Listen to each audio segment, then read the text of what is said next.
Seigneur notre Dieu, nous sommes ensemble devant toi, devant ta face. Combien nous nous faisons vraiment du bien lorsque nous louons Dieu ensemble, lorsque nos cœurs sont unis, sont en harmonie, tournés vers Jésus, nos regards tournés, fixés sur Jésus-Christ. Et nous voulons encore que ta parole vienne impacter les cœurs. Te prions afin que ton onction divine soit sur nous et dans ce lieu encore ce matin, de renouveler les forces, de fortifier, d'encourager, de restaurer encore au travers de ta divine parole. Au nom de Jésus, Amen. Amen.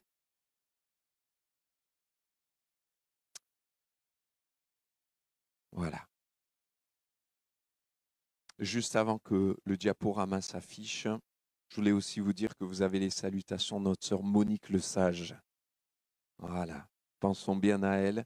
Elle a besoin de la grâce de Dieu aussi. Et même si elle est loin maintenant en distance, mais près de nos cœurs. Hein, voilà. Et on pense à notre sœur.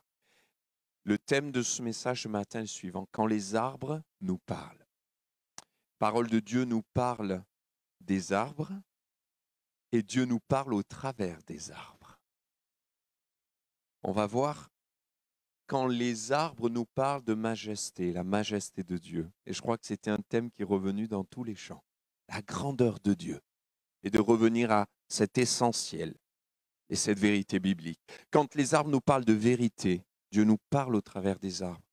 Et il nous pousse à nous questionner sur nos cœurs, qui doivent être vrais devant lui. Quand les arbres nous parlent d'humilité dans la Bible, quand les arbres nous parlent de révélation, et quand ils nous parlent de résurrection. Alors, la première chose, c'est de nous rappeler que l'arbre est une créature quand même merveilleuse de Dieu. Je ne sais pas si vous avez déjà été émerveillé devant un arbre, des arbres, une forêt, à regarder, à s'arrêter et à contempler. Il y a plus de 3 billions d'arbres, c'est-à-dire 3 000 millions d'arbres sur la Terre et plus de 60 000 espèces, dont, il faut le retenir, 9 600 qui sont menacés d'extinction. Mais ils sont la création de Dieu. Et déjà, dès le début de la parole, livre de la Genèse, Dieu a dit, voici, je vous donne, à vous, êtres humains, toute herbe portant de la semence et qui est à la surface de toute la terre, et tout arbre ayant en lui du fruit d'arbre et portant de la semence. Ce sera votre nourriture. Il avait déjà créé cette merveilleuse créature qui est nécessaire. C'est pour ça que tout arbre aussi doit être respecté. C'est pas que de l'écologie, c'est pas du tout de la politique. Regardez ce que Dieu lui-même avait dit, Deutéronome 20, verset 19, si en attaquant une ville, tu dois l'assiéger longtemps pour la prendre, tu ne mutileras pas ces arbres en y portant la hache, tu t'en nourriras sans les abattre. Il y avait déjà là cette dimension de la création, et je crois dans le cœur du croyant, du chrétien, nous devons aussi avoir cette sensibilité de respecter ce que Dieu a créé. Si je respecte Dieu, je respecterai sa création. Si je respecte le Créateur, je respecterai sa création. Si je respecte le grand Créateur, je respecterai ce qu'il a créé. Et comment le respecter? Eh bien, je crois que le Saint-Esprit en nous, alors que nous sommes enfants de Dieu, vient nous rappeler cette dimension d'équilibre, de sagesse que nous retrouvons non seulement dans les proverbes, mais dans la vie de Christ. Ayez les sentiments qui étaient en Jésus-Christ. Il nous amène loin des excès aussi, que ce soit dans la consommation. J'ai 10 paires de chaussures parce que j'en ai besoin, c'est vrai, pour aller au sport, pour marcher, peut-être pour venir, à l'église ou aller au travail, c'est une chose. Mais si j'en ai 50 ou 60 ou 80, je dois me poser des questions. Si j'en ai à outrance ou que je fais des achats compulsifs, je dois me poser des questions. Et non seulement il y a une dimension là spirituelle, parce qu'il peut y avoir une addiction, un lien, du capitalisme, il peut y avoir une consommation à outrance, mais il y a aussi un problème dans ma compréhension de la création de Dieu. Vous savez que les arbres sont utilisés pour faire beaucoup de choses, hein, du cuir, du caoutchouc, etc. Et je crois que le chrétien a un rôle à jouer dans le respect dans l'équilibre de sa vie et non dans le gaspillage et non dans les chewing-gums jetés comme ça. Alors certains diront oui, mais c'est qu'un acte. Non, mais c'est un acte qui parle aussi. Un témoignage déjà dans ce que nous sommes qui révèle la compréhension que nous avons du grand Créateur qui nous a donné une nature extraordinaire. Qu'en faisons-nous? Les arbres eh bien, sont nécessaires à la vie. Dieu ne les a pas créés comme ça au hasard. Mais quand vous faites des recherches, et beaucoup le savent, ils luttent contre les gaz à effet de serre. Ils permettent de lutter contre le réchauffement climatique. Ils nous donnent de l'oxygène parce qu'ils avalent du carbone, ils deviennent des puits de carbone et ils rejettent de l'oxygène. Donc si on veut de l'air, on a besoin des arbres. Les arbres nous donnent à manger, les fruits, n'est-ce pas? Mais pas qu'à nous, aux animaux aussi, hein, les baies sauvages, etc. Les arbres donnent de l'ombre. Les arbres nous parlent de Dieu, nous rappellent sa grandeur, sa majesté. Car si certains hommes et certains peintres sont capables de faire de magnifiques tableaux, lui seul est capable de créer les arbres qui sont sur ces tableaux. Ainsi, je crois que le chrétien est appelé à respecter les arbres, à respecter la nature. Mais il n'est pas appelé à l'adorer, au contraire. Nous devons adorer Dieu, il y a un équilibre, pour la création qu'il a faite, tout en étant émerveillé, c'est vrai, devant ce qu'il a fait, et en ayant un déclic, en prenant conscience aussi que cela va impacter mon quotidien, mes actes, les actes que je vais poser, les achats que je vais avoir, la nature dont je prends soin ou pas, et qu'au travers de ça, il y a un témoignage qui est donné. Jésus avait dit, vous recevrez le Saint-Esprit, vous serez mes témoins. Ils sont allés par tout le monde, ils ont prêché l'évangile, les disciples étaient là, ils étaient remplis d'amour de Dieu. Il y avait un feu qui brûlait en eux, mais ils étaient, comme Jésus avait dit, des témoins. Vous êtes la lumière du monde. Vous êtes le sel de la terre. Ça veut dire que ce témoignage porté, parlé par la parole, par l'évangélisation, par la prière, était en cohérence, était bien cohérent avec un témoignage de vie dans les actes, dans la compréhension de ce qui nous entoure, et que la création n'est pas juste venue comme ça au hasard, par un bing-bang, mais la création est l'œuvre de Dieu. Quel que soit le moyen que Dieu a choisi. Et je veux, au travers de cela, mes frères et sœurs, nous inviter à adorer Dieu, à être bouleversés à nouveau par sa majesté, sa grandeur. On a chanté « Dieu, tu es grand ». Seigneur, combien tu es grand Seigneur, tu es majestueux, revêtu de splendeur et de gloire. La grandeur de Dieu se voit au travers de ses œuvres, nous dit la parole. Des arbres, certains, comme les pins blancs, sont capables de monter jusqu'à 60 mètres de haut. La circonférence peut dépasser 10 mètres de large. Certains arbres, leur beauté, leur variété multiple, nous parlent de l'artiste divin qui est au-dessus de nous, qui veille sur nous, mais qui vit dans nos cœurs par la foi en Jésus-Christ. Dieu nous parle au travers des arbres parce qu'il utilise dans la Bible de nombreux arbres pour interpeller le cœur de l'homme et nous aider à nous rapprocher de lui.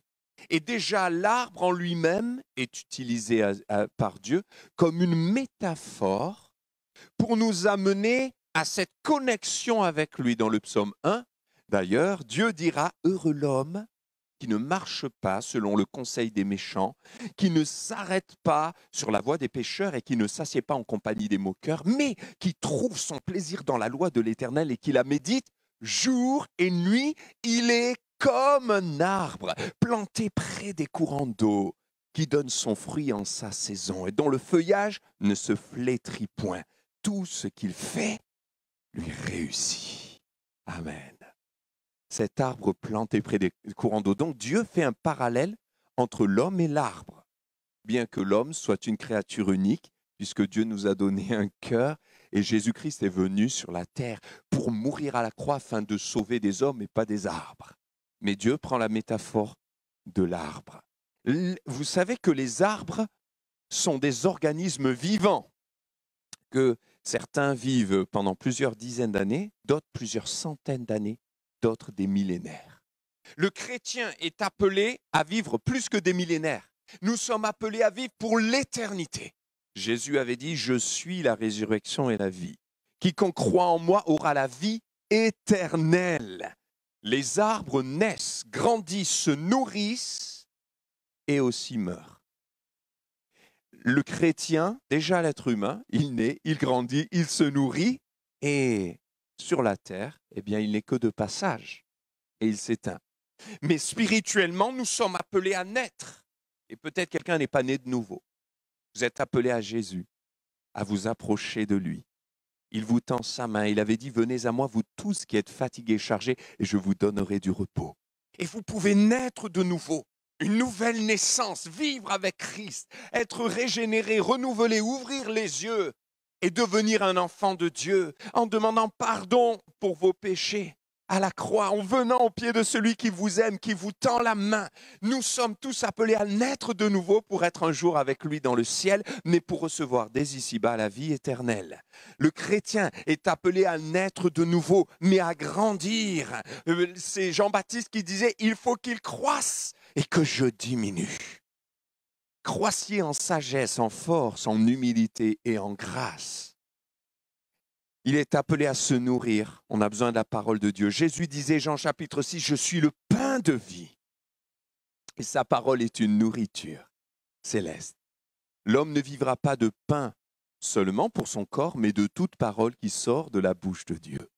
Le chrétien est appelé à se nourrir, à s'abreuver de la parole, à prendre l'eau de la parole aussi et à avancer.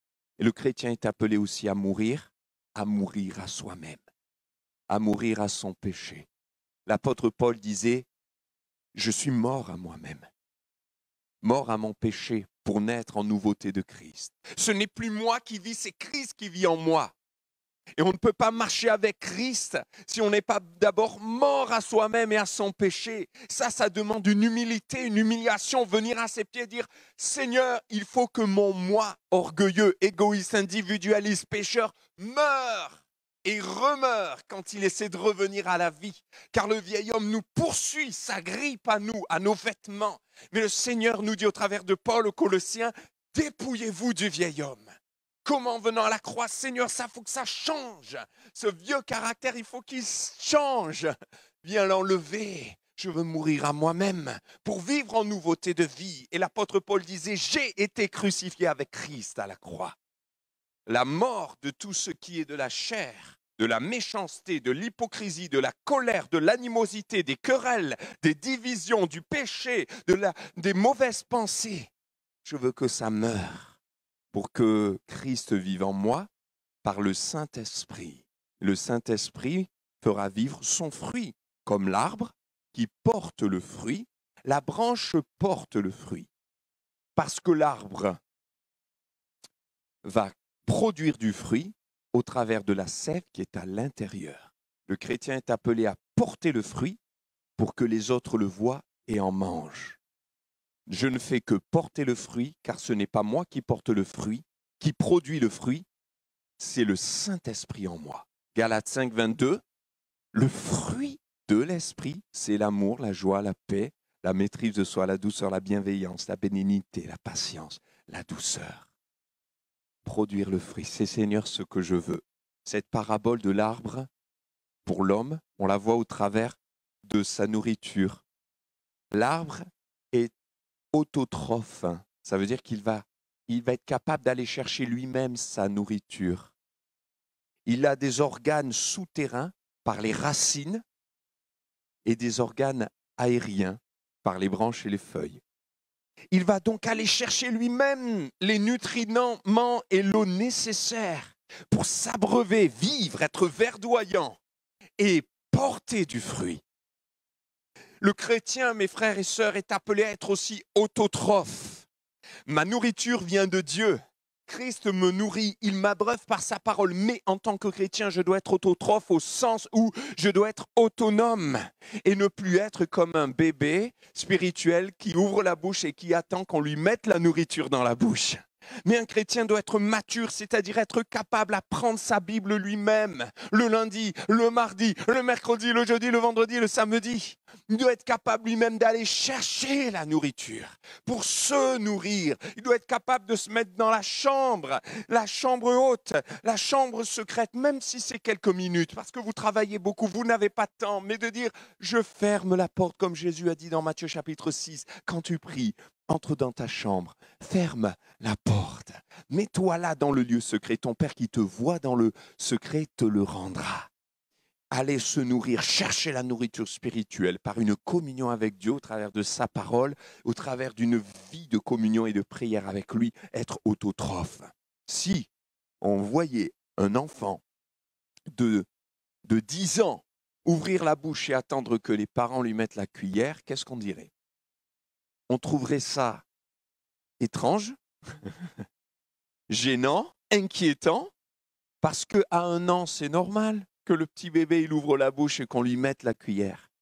Mais déjà même à 2-3 ans, c'est vrai ou pas, ils ne veulent pas hein, qu'ils prennent la cuillère. C'est pas grave si j'en mets partout, il faut les laisser faire, ils vont devenir autonomes. Hein? Eh bien, c'est pareil, nous chrétiens, quand on grandit spirituellement, on commence nous-mêmes à prendre la nourriture et à nous nourrir. Et même si on en met un peu partout au début, il faut persévérer et après, il n'y aura plus d'accidents. Et ça signifie quoi? Ça signifie que mes frères et sœurs, en tant que chrétiens, on ne doit pas uniquement se nourrir d'une prédication le dimanche. Se nourrir d'une prédication le dimanche, se nourrir. Alors certains me diront, oui, moi je me nourris tous les jours de prédication. Mais vous ouvrez la bouche et vous attendez qu'on vous mette la nourriture. Est-ce normal à 4 ans, 5 ans de conversion, 10 ans, 15 ans? Imaginez un adulte de 25 ans, 30 ans qui ouvre la bouche et qui se laisse encore nourrir comme ça. Je dois aller plus loin que ça. Alors, on a besoin de messages de prédication qui sont inspirés, mais on a besoin d'apprendre à se nourrir et être autonome et mature. Et ça veut dire que mon frère, ma sœur, tu as tout ce qu'il faut en toi. Et confiance en toi, Dieu t'aime et il te fait confiance pour cela. Tu peux ouvrir ta Bible et laisser Dieu te parler. Tu peux avoir ce courage de dire, Seigneur, je crois que tu vas me faire du bien ce matin. Tu vas me renouveler, tu vas me donner un verset, une parole. Ça va me fortifier, tu vas me guider, tu vas me conduire. David disait, et que l'Éternel lui avait parlé et lui dira, je te montrerai la voie que tu dois suivre. Je t'instruirai, je te conseillerai. Mais comment est-ce possible si je ne lui demande jamais en cœur à cœur? Apprendre à se nourrir. L'arbre est autotrophe et il fait monter les nutriments et l'eau des racines jusqu'aux feuilles. Voilà pourquoi elles sont verdoyantes comme dans le psaume 1. Et de la même manière, lorsque je vais me nourrir dans la présence de Dieu et que mes racines s'étendent profondément, il va y avoir une conséquence qui se voit à l'extérieur. Et les autres verront, sentiront la paix, la joie, l'amour, l'authenticité, la vérité, la douceur. C'est ce fruit porté dont Paul parle aux Galates au chapitre 5 par le Saint-Esprit. Les arbres aussi sont autoportés.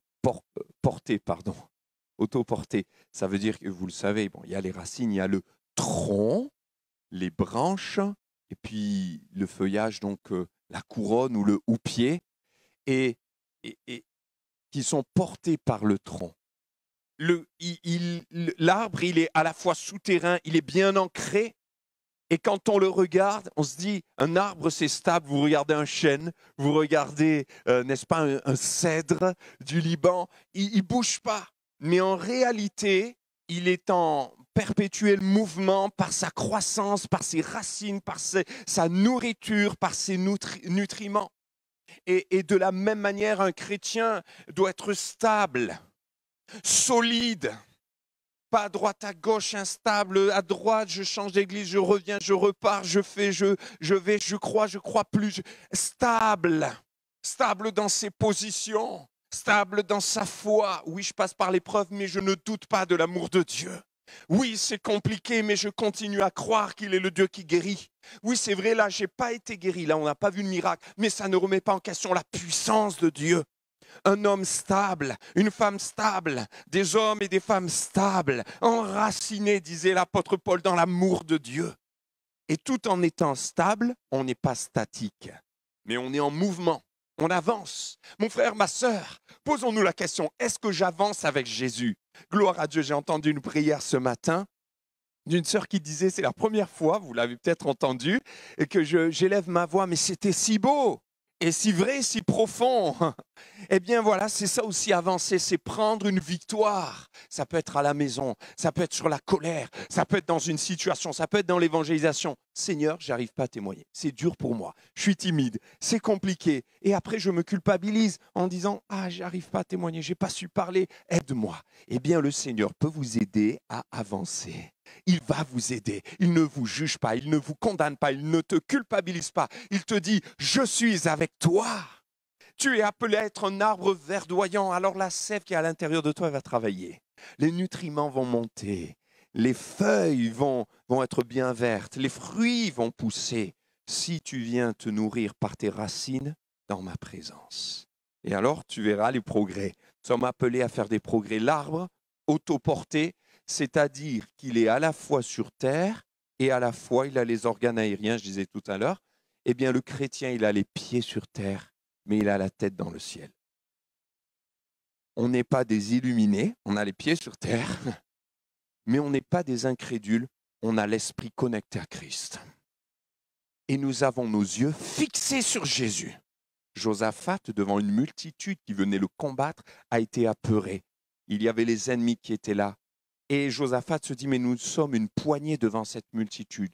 Et là, il va prononcer cette parole. Mais devant cette multitude, devant cette montagne, devant ce défi, nos yeux sont sur toi. Alléluia.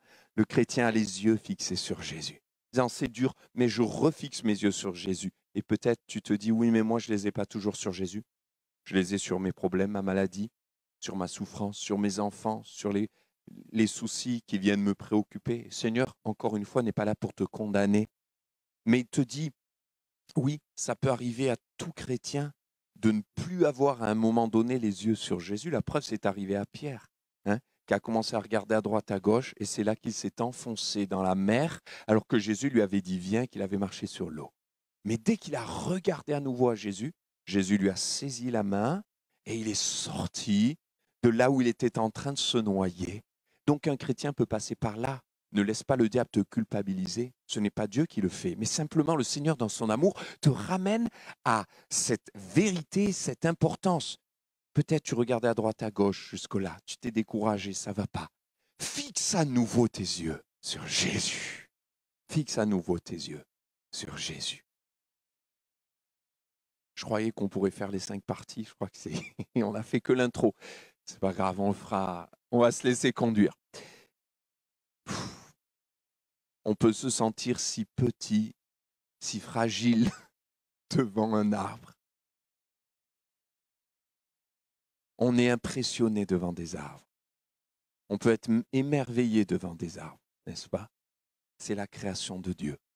L'artiste divin n'est-il pas extraordinaire? Tout ce que Dieu a fait, parfait. Ces images-là, mes frères et sœurs, ne sont pas là pour nous impressionner, vous pouvez les revoir, mais sont là juste pour tourner nos cœurs vers Dieu et pouvoir dire, mais c'est vrai Seigneur que tu es grand. Et tout à coup, un déclic là. Et quand tu passes par l'épreuve, rappelle-toi de celui qui a créé cela. Tiens, mais Seigneur, tu es si grand, tu as pu faire cela, tu es capable de venir intervenir dans ma vie. Extraordinaire. Quel sol pleureur, il est beau, hein? C'est un sol pleureur, mais nous, il ne nous fait pas pleurer. Des arbres magnifiques de toutes les couleurs. Quelle diversité. Ça, c'est notre Créateur. Celui qui trace un chemin nouveau. Quand les arbres nous parlent de sa beauté, de sa majesté, le roi dans sa beauté, vêtu de majesté, la terre est dans la gloire. Les arbres nous parlent de sa majesté. C'est ce que nous avons chanté. Osée 14, verset 8. Mes frères et sœurs, c'est extraordinaire. C'est Dieu lui-même, cette fois-ci, qui fait une métaphore en se comparant à un arbre. Vous imaginez? Il se met à ce niveau-là comme pour montrer sa majesté, parce qu'il y a des arbres qui sont majestueux. Et nous avons ici un cèdre du Liban. Vous connaissez cet arbre dans la parole de Dieu. Les cèdres du Liban, qui parlent de la puissance, de la force, de la majesté, qui sont somptueux, qui étaient utilisés pour des constructions navales qui étaient prisées à l'époque et qui parlaient justement de toute cette force, eh bien Dieu dira lui-même au travers du prophète Osée: j'exaucerai cette fois-ci mon peuple, je veux venir le fortifier, je le regarderai, je serai pour lui comme un cyprès verdoyant, c'est de moi que tu recevras un fruit. Psaume 93, verset 1, l'Éternel règne, il est revêtu de majesté. Psaume 145, verset 5, je dirai la splendeur glorieuse de ta majesté et je chanterai tes merveilles. Mon frère, ma sœur, lorsque tu traverses la vallée de l'ombre de la mort, rappelle-toi que Dieu est grand, qu'il est majestueux, qu'il a tout pouvoir dans le ciel et sur la terre. Il peut changer la circonstance difficile que tu traverses. Il est celui, comme disait Daniel au chapitre 2, verset 21, qui change les temps et les circonstances. Il peut faire cela dans ta vie. Tu dis, mais c'est impossible, je ne sais pas si ça changera, ça fait des années. Dieu peut le faire, il est revêtu de majesté. Il est infiniment grand et on a besoin de revenir à la nature même de Dieu pour nous rappeler que quand il dit en plus, je serai avec toi, ça doit nous donner des forces. Si ce Dieu-là nous dit, je suis avec toi, moi je ne sais pas vous, mais j'avance serein. Non pas par ma force, mais par la sienne. Parce que je sais qu'il est avec moi et je vis ainsi ce que l'apôtre Paul disait. Ce n'est pas moi qui suis fort, mais quelque part, sa puissance s'accomplit dans ma faiblesse. Alléluia. David disait, Dieu habite dans une tente et je ne lui ferai pas de maison alors que moi, j'habite une maison faite de cèdres. Les cèdres du Liban. Il voulait dire, ma maison est majestueuse comme les cèdres du Liban. Et je ne ferai pas quelque chose de majestueux à Dieu.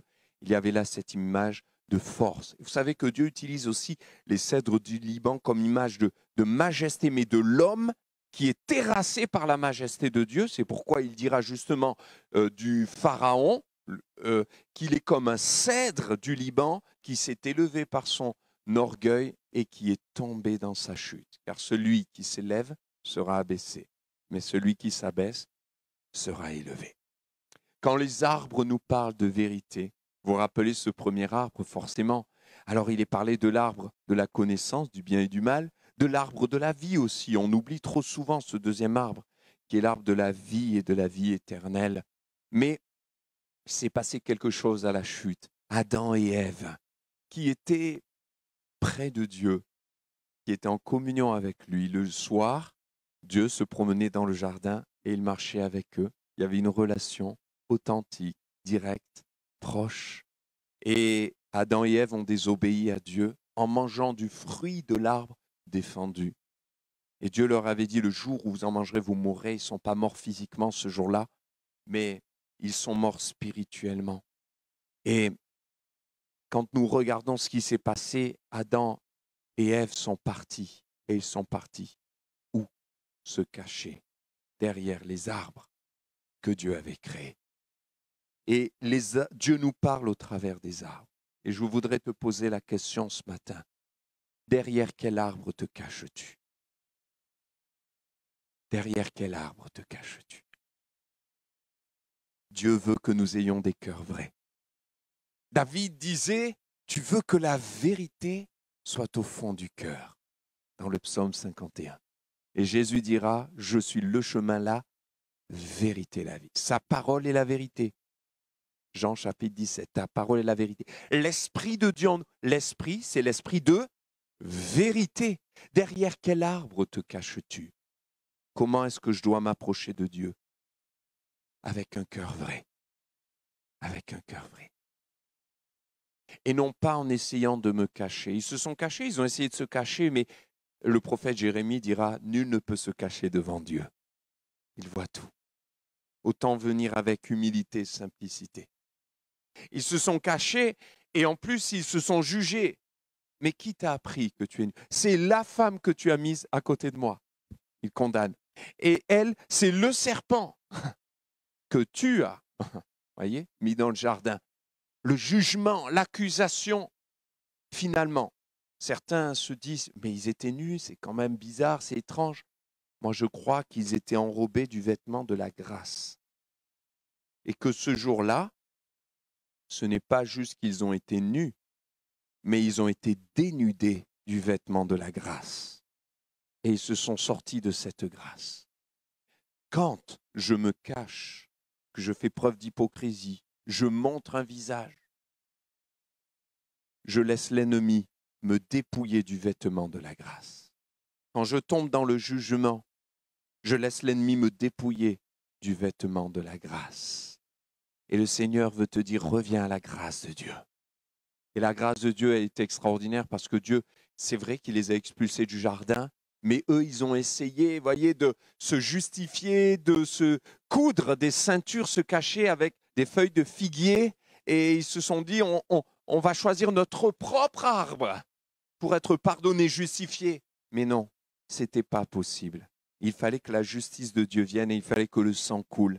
Et Dieu a dû tuer le premier animal sur la terre, le sang a coulé. Il y avait là comme prophétiquement une annonce de celui qui viendrait verser son sang pour l'humanité, Jésus-Christ, l'agneau de Dieu, immolé pour nous tous. Et le Seigneur veut nous appeler à la grâce et nous dire lorsque le vêtement de la grâce revient par Christ, alors j'ai intérêt d'y demeurer et d'y rester. Dans la grâce, je vis. Dans la grâce, je reste connecté à Dieu. Viens à la grâce, viens à la croix ce matin. Sois vrai et dis au Seigneur, c'est vrai. J'ai joué l'hypocrite, c'est vrai. J'ai pas été vrai, j'ai essayé de me cacher. Je viens de tout mon cœur. Me voici avec mes problèmes, mes combats, mes difficultés, ma honte. Me voici. Peut-être si vous avez été dans le jugement, de dire c'est vrai, j'ai dit c'est un tel, c'est ceci, mais j'aurais dû me voir moi et dire Seigneur, pardonne-moi, moi me voici. J'ai besoin de ta grâce, de la croix, la grâce coule. J'avance quand les arbres nous parlent d'humilité. Vous vous rappelez de Zachée, bien sûr. Luc chapitre 19, c'est un chef des publicains, un collecteur d'impôts. Et que fait Zachée? Eh bien, alors qu'il est aimé de personne, ni dans son travail, ni des Juifs. Pourtant, il est juif, mais il est considéré comme un collabo. Donc, il n'est pas aimé du tout. Il est petit, de taille. Ça, c'est sa nature. Ni bien ni mal, il n'y a pas de problème avec ça. Sauf que le fait d'être petit l'empêche de voir Jésus. Il entend que Jésus doit passer par là, alors que Jésus faisait des miracles. Alors ça, c'était vraiment intéressant. Jésus fait des miracles. J'aimerais bien le voir. Il entend que Jésus doit passer par là, par Jéricho. Et c'est une ville où il y a beaucoup de sycomores et de palmiers qui poussaient, notamment en bordure de ville. Alors il se dit, il faut que je trouve le moyen de le voir, surtout qu'il y a une foule immense. Alors il est trop petit pour voir Jésus, mais là il y a un sycomore. Voici un sycomore, mes frères et sœurs. C'est comme ça. Alors voyez, les sycomores ont des branches basses, ce qui permet à ceux qui sont petits d'y monter. Donc il est monté. Et là il a regardé Jésus passer. Mais Jésus l'a vu et Jésus a vu son cœur. C'est pourquoi Jésus, en passant, s'est arrêté. Et il le voit perché sur son sycomore, lui disant, Zachée, hâte-toi de descendre, car il faut aujourd'hui que je demeure dans ta maison. Et Zachée se hâta de descendre. Donc il a obéi spontanément et il a reçu Jésus.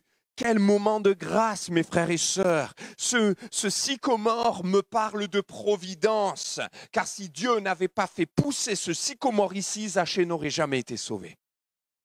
Le salut de Zachée n'est pas lié juste à son obéissance, sa capacité, sa spontanéité. Le salut de Zachée est lié à la providence et l'amour de Dieu qui a planté ce sycomore. Et que Jésus est passé à ce moment-là, il savait que là serait Zachée et que Zachée pourrait le voir. Ça, c'est la providence de Dieu. Et l'humilité nous montre que Zachée, vous savez, dans la suite du texte, Zachée va être repoussé par ses contemporains. Ils vont le mépriser, ils vont se moquer, ils vont murmurer parce que Jésus serait allé loger chez un homme pécheur. Il nous est dit, mais Zachée se tenant devant le Seigneur, lui dit, mais Seigneur, si j'ai fait tort à quelqu'un, je lui rends. C'est-à-dire que Zachée n'écoute pas les voix droite à gauche, il suit le Seigneur. Il se tient devant le Seigneur. Et il montre qu'il est pécheur. J'ai fait tort, mais je rends. Et le sycomore me parle de cette humilité. Celui qui est capable, même devant tout le monde, de laisser un arbre élever le pécheur pour l'amener à la bienveillance du Seigneur. Et ça, c'est possible quand le Seigneur voit mon cœur, capable de lui dire « j'ai besoin de toi ». Et quelqu'un est ici et il a commis certains péchés qui le condamnent à l'intérieur de lui et tu te dis « c'est pas possible pour moi ». Mais Jésus te dit que son sang précieux purifie de tout péché. Il t'invite simplement à laisser ce sycomore qu'il a placé là, c'est-à-dire l'occasion qu'il te donne, à t'amener à ses pieds devant lui, pour te dire je suis là pour te pardonner, pour te dire que je t'aime. Quand les arbres me parlent d'humilité, ils me parlent de Jésus. Il était humble, monté sur un ânon, le petit d'une ânesse, non pas sur un cheval triomphant comme un guerrier, mais il est venu avec humilité. On l'a chanté, il a été humilié. Homme de douleur habitué à la souffrance. Et Dieu nous appelle à l'humilité. Car Dieu abaisse les orgueilleux, mais il fait grâce aux humbles. Si les arbres parlent d'humilité, que le Saint-Esprit vienne produire en moi ce fruit et que sa grâce nous inonde pour avancer sur le chemin de la résurrection. Jésus vient bientôt, mes frères et sœurs. Jésus vient bientôt. Et une des marques des sauvés, des croyants authentiques, c'est l'humilité. Je voudrais qu'on se recueille quelques instants, mes frères et sœurs. On va prier, demander à Dieu sa grâce et nous laisser porter par son amour en lui disant « Seigneur, si tu m'instruis, si tu me parles au travers des arbres, alors je veux maintenant le vivre. » Ta majesté, la vérité et l'humilité. Gloire à Dieu. Prends quelques instants peut-être de silence, de réflexion, quand les arbres nous parlent et quand Dieu nous parle au travers des arbres.